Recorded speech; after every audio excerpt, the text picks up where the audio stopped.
नमस्कार दोस्तों, जय माता दी। दोस्तों, कल 10 अक्टूबर करवा चौथ के दिन पूजा करने के बाद कलश चावल पानी पानी चौथ का फोटो फल का क्या करे लिए जानते हैं हमारे इस वीडियो के माध्यम से। तो दोस्तों, वीडियो शुरू करने से पहले हमारे चैनल को सब्सक्राइब करें और बेल आइकन जरूर दबाएं ताकि आने वाली वीडियो आपको आसानी से मिल सके। दोस्तों, चलिए जानते हैं। दोस्तों, करवा चौथ 2025 में इस बार 10 अक्टूबर यानी कल शुक्रवार के दिन मनाया जाएगा। शुक्रवार के दिन माता लक्ष्मी को समर्पित है, तो बहुत ही शुभ दिन है और मंगलकारी है, क्योंकि शुक्रवार को आप मेकअप खरीदेंगे, चूड़ी खरीदेंगे तो मेकअप श्रृंगार शुक्रवार को खरीदना बहुत ही दुर्लभ अति उत्तम माना जाता है। इससे घर में साक्षात माता लक्ष्मी का आगमन होता है। इस दिन खरीदारी करने से चूकना मत। करवा चौथ की पूजा का शुभ मुहूर्त शाम 5:36 से लेकर शाम 7:12 तक रहेगा। भगवान शिव कहते हैं, मुहूर्त के अनुसार पूजा पाठ करने का फल कई करोड़ गुना प्राप्त होता है। पति पत्नी का जीवन सुखमय हो जाता है। इस दिन चांद निकलने का समय है शाम 7, जो कि इस टाइम चांद थोड़ा जल्दी आ रहा है। दोस्तों, अब जानते हैं करवा चौथ समाप्त होने के बाद जो करवा चौथ की तीलियां होती हैं, 7 सीखें होती है, उसे कहाँ रखें और क्या करें। कुछ लोग करते हैं गलती और व्रत भंग हो जाता है, टूट जाता है, खंडित हो जाता है। उल्टा पति पर कष्ट आते हैं। आइए जानते हैं। देखिए, यह कांसे का पेड़ होता है। इसके जड़ वाले भाग में ब्रह्मा विष्णु महेश का वास होता है तथा मूल भाग में 9 देवियों का वास होता है तथा माता काली, माता सरस्वती, माता लक्ष्मी का वास होता है। इसी कारण यह कांसे की तीलियों पवित्र मानी जाती है, शुभ मानी जाती है। इसके पीछे एक कथा है। ये तीलियां अति सर्वश्रेष्ठ और शुभ और मंगलकारी होती हैं। तभी तो शादी विवाह किसी भी शुभ कार्य में करवा चौथ में गोवर्धन में यही तीलियां ली जाती हैं। करवा चौथ पर भी कांसे की 7 तीलियां ही ली जाती है, जो पूजा होने के बाद, संपन्न होने के बाद इन्हें फेंकना नहीं चाहिए। कई लोग इधर उधर फेंक देते हैं और व्रत उनका टूट जाता है। पति पर भारी संकट आ जाते हैं। जो इसमें माता होती हैं, भगवान का वास होता है, वह रूठ जाते हैं, क्रोधित हो जाते हैं। देखिए, करवा चौथ संपन्न होने के बाद आप इन तीलियों को संभाल कर रख सकते हैं और अगले समय जब गोवर्धन की पूजा होगी तो उस पर आप खड़ी कर सकते हैं, लगा सकते हैं। आपको बाजार से खरीदने की जरूरत भी नहीं पड़ेगी। यदि आप नई तीलियां खरीदना चाहते हैं तो आप इन्हें गंगा मैया में विसर्जित कर दें या किसी मिट्टी में दबा दें या किसी पवित्र स्थान पर रखाएं। इससे तीलियां फेंकने का दोष आपको नहीं लगेगा। करवा चौथ का व्रत होगा संपन्न। दोस्तों, अब जो करवा होता है उसका क्या करें, आइए जानते हैं। करवा चौथ पर जो करवा होता है उसके अंदर सीखें डाली जाती है। नुमा जो करवा होता है इसमें सीखें डाली जाती हैं, तीलियां डाली जाती हैं। तो करवे का क्या करें, कहां रखें, करवा किसे दिया जाता है। करवा देखिए, एक मिट्टी का करवा होता है जिसमें पानी डाला जाता है। एक में चावल तथा कुछ सामग्रियां डाली जाती हैं। चावल का भरा करवा तथा अनाज का भारत करवा सासू मां को दिया जाता है। सासू मां नहीं है तो ननंद को दिया जाता है। नंद भी नहीं है, बाहर गई है। यदि सासू मां भी बाहर चली गई है या उनकी मृत्यु हो गई है, तब आप ऐसी स्थिति में मौसी मां को दे दे, मौसी सास को दे दे। मौसी भी नहीं है तो आप किसी को भी अपनी सास बना सकते हैं, आप उनको दे दें। यदि कोई भी ना हो तो आप इस चावल भरे करवे को किसी पीपल वृक्ष के नीचे रखाएं और जिस करवे में पानी भरा हो उस पानी को किसी मिट्टी में डाल दें या गमले में डाल दें। यह पानी भी पवित्र होता है। इधर उधर भूलकर भी मत फेंकना। इसमें माता पार्वती का वास होता है तथा धन की देवी माता लक्ष्मी का वास होता है। और जो चावल का करवा है, उन चावलों को आप पक्षियों को भी डाल सकते हैं। वैसे तो करवे के जो चावल होते हैं पक्षियों को डाले जाते हैं, या सासू माँ जो होती है उनकी खिचड़ी भी बनाकर खा सकती है। पक्षी जब इन चावलों को खाता है तो घर की गरीबी दूर होती है तथा सुंदरता शरीर की बढ़ती है। घर में पवित्रता बढ़ती है। दरिद्रता घर से भाग जाती है। करवा चौथ पर जो माता की तस्वीर होती है, चौथ माता की तस्वीर होती है, उसका क्या करें? आइए जानते हैं। दोस्तों, करवा चौथ पर माता की तस्वीर पूजा संपन्न होने के बाद जो भी फेंक देता है या फाड़ देता है या घर से निकाल देता है तो उसके घर में हमेशा के लिए चौथ माता रुष्ट हो जाती हैं और दूर चली जाती हैं। उसके पति की मृत्यु कभी भी हो सकती है। दीर्घायु कभी नहीं होती। पति का जीवन संकट में पड़ जाता है। घर में गरीबी आ जाती है। यह चित्र हमेशा या तो संभाल कर रखें या किसी बहती नदी में डाल दें। गंगाजल में विसर्जित कर दें। पीपल वृक्ष के नीचे रखाएं। यदि फट गया है तो विसर्जित कर दें। चौथ माता की तस्वीर, चांद की तस्वीर यदि अच्छी अवस्था में है तो उसे दोबारा से इस्तेमाल करें और संभाल कर मंदिर में रख दें या अलमारी में रख दें। कहीं भी रखें, संभाल कर रखें। फेंकना नहीं चाहिए। जिस चौथ माता की तस्वीर के कारण आपका व्रत संपन्न हुआ है, उन्होंने आपको इतना वरदान दिया, पति की आयु लंबी होने का वरदान दिया, व्रत संपन्न किया। यदि आप उस तस्वीर को बाहर कर देंगे तो समझो आपने माता को क्रोध में कर दिया है। वह क्रोधित रूप में रुष्ट हो जाएंगी।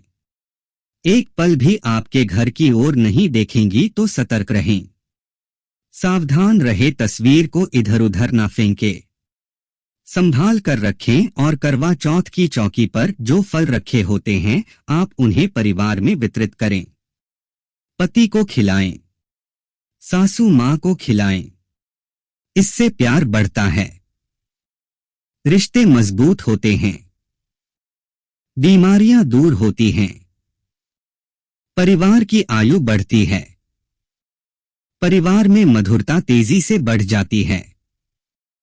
दोस्तों, करवा चौथ व्रत संपन्न होने के बाद जो चौकी होती है, जो हम सजाते हैं, चित्र लगा होता है, सब कुछ होता है, उसमें वह चौकी आपको अगले दिन यानी सुबह के समय उठाना है। उस रात यदि आप उठा देते हैं तो आपका व्रत टूट जाता है। ऐसा भूलकर भी मत करना, नहीं तो व्रत आपका टूट जाएगा।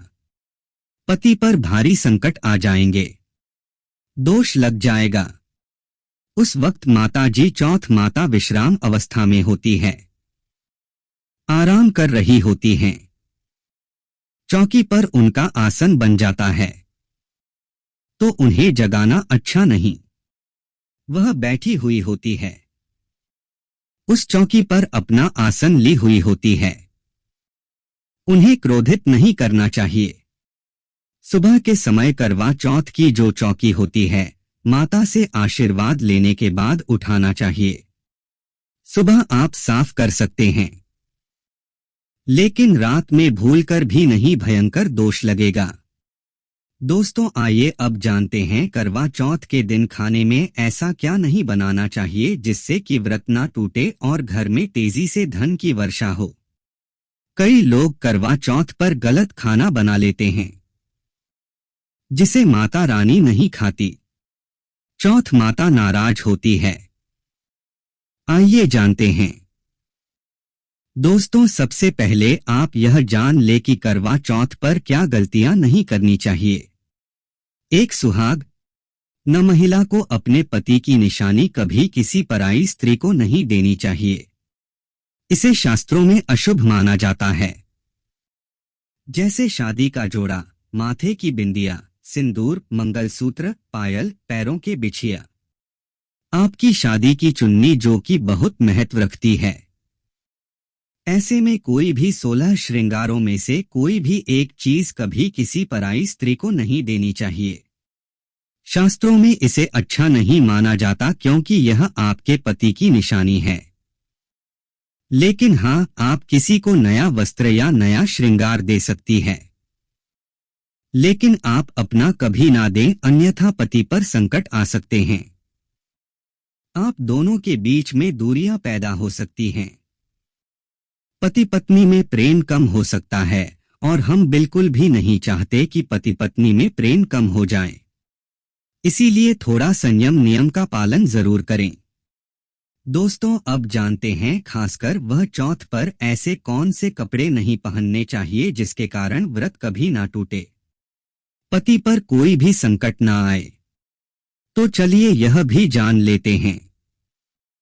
दोस्तों, जब किसी लड़की की शादी होती है तो उसे लाल जोड़े में विदा किया जाता है। यहां तक कि फेरों के समय में भी लाल चुन्नी पहनाई जाती है। देवी देवताओं में भी लाल कपड़े का महत्व माना जाता है। शास्त्रों में लाल रंग और भगवा रंग बड़ा ही शुभ और मंगलकारी माना जाता है, अत्यंत दुर्लभ माना जाता है।